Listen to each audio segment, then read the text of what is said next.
بسم اللہ والصلاة والسلام علی رسول اللہ صلی اللہ علیہ وسلم وبعد۔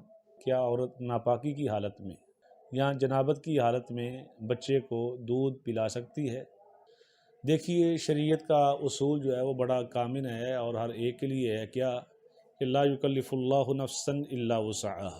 شریعت ہر ایک کو، خواہ مرد ہے خواہ عورت ہے، عورت کے متعلقہ مسائل ہیں یا مرد کے متعلقہ مسائل ہیں، لا یکلف اللہ نفسا الا وسعها، اتنا ہی اس کو مکلف اور پابند بناتی ہے جتنی اس کے اندر طاقت ہے۔ تو آپ صلی اللہ علیہ وسلم کا ارشاد گرامی ہے کہ یسروا ولا تعسروا، آسانیاں پیدا کرو، لوگوں کے لیے مشکلات نہ کھڑی کرو۔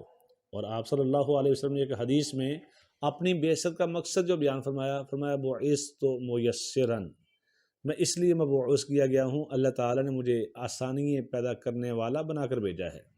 تو یہ جو طہارت شرط ہے نا ہر صورت میں، وہ نماز کے لیے یا کوئی عورت، کوئی خاتون، بہن، بیٹی، ماں بیت اللہ کے طواف کے لیے وہاں پہنچی ہے اور وہاں پر وہ ناپاک ہو گئی ہے، اس کے اوپر جو اللہ تعالیٰ نے بنات آدم پہ چیز لکھی ہوئی ہے وہ جاری ہو گئی ہے، تو وہ رک جائے، نماز نہ پڑھے اور بیت اللہ کا طواف نہ کرے۔ اس کے علاوہ گھر کے جو کام ہیں، کھانا پکانا، امور خانہ داری، کپڑے دھونا، بچے کو دودھ پلانا، اس پہ کوئی پابندی نہیں ہے۔ اور پھر تھوڑا سا غور کریں، چلیں جنابت کی حالت تو وقتی ہوتی ہے، گھنٹہ 2 گھنٹے اس کے بعد اس نے غسل کر ہی لینا ہے یا زیادہ سے زیادہ رات گزر جائے گی، لیکن جب عورت کو مخصوص ایام آتے ہیں جس میں اللہ تعالیٰ نے اس کو نماز سے معافی دی ہے، وہ 6-7 دن کیا پھر بچے کو دودھ نہیں پلائے گی؟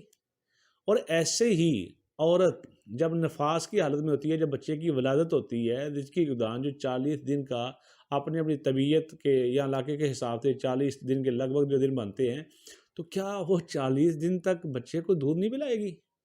شریعت نے طہارت کی جو شرط وہ نماز کے لیے اور طواف کے لیے لگائی ہے، بلکہ حج کے دیگر جتنے بھی ارکان ہیں، اس کا منی میں جانا، اس کا عرفات میں جانا، اس کا مزدلفہ میں ٹھہرنا اور جمرات کنکریاں مارنا، یہ سب کچھ اس کو اجازت دی ہے۔ تو یہ بچے کو دودھ پلانا یہ تو لازمی امر ہے، اس کی ماں ہے اور بچے کا سارا دار و مدار اس کے فیڈ کے اوپر ہے۔ تو ایسی پابندیاں اور ایسی باتیں جو شریعت میں سختی نہیں ہے، خواہ مخواہ اس کو سخت کرنا اور لاگو کرنا اور مسئلے کو سخت بنانا، یہ درست نہیں ہے۔ تو اس کے لیے اللہ تعالیٰ نے ایک بڑا زبردست اور بہترین اصول دیا ہے۔ جس مسئلے کا پتہ نہیں ہے، فَاسْأَلُوا أَهْلَ الذِّكْرِ إِن كُنتُمْ لَا تَعْلَمُونَ، جس مسئلے کا علم نہیں ہے آپ اہل علم سے پوچھئے۔ اور اللہ کے نبی علیہ الصلوۃ والسلام نے بڑی سختی فرمائی ہے کہ اگر مسئلے کا علم نہیں ہے تو خواہ مخواہ بغیر علم کے کوئی ایسی سمت متعین نہ کریں جس کے اندر سختی ہو اور حالات ٹائٹ ہو جائیں، پریشان ہو جائیں۔ اور دیکھیے جو اللہ تعالیٰ کا اصول ہے نا، اگر آپ اپنے پر سختی کرتے جائیں گے نا، سختی ہوتی جائے گی۔ نہیں پتہ آپ رک جائیں، سٹاپ لگا دیں، فی الفور پوچھیں، اور اس میں آپ کے لیے آسانی نکلے گی۔ تو فَاسْأَلُوا أَهْلَ الذِّكْرِ إِن كُنتُمْ لَا تَعْلَمُونَ، اگر کسی مسئلے کا علم نہ ہو تو بلا جھجک آپ پوچھیں، اور پوچھنے میں آپ کے لیے خیر ہوگی، برکت ہوگی اور ہدایت اور رہنمائی ہوگی۔ اللہ پاک عمل کی توفیق نصیب فرمائے۔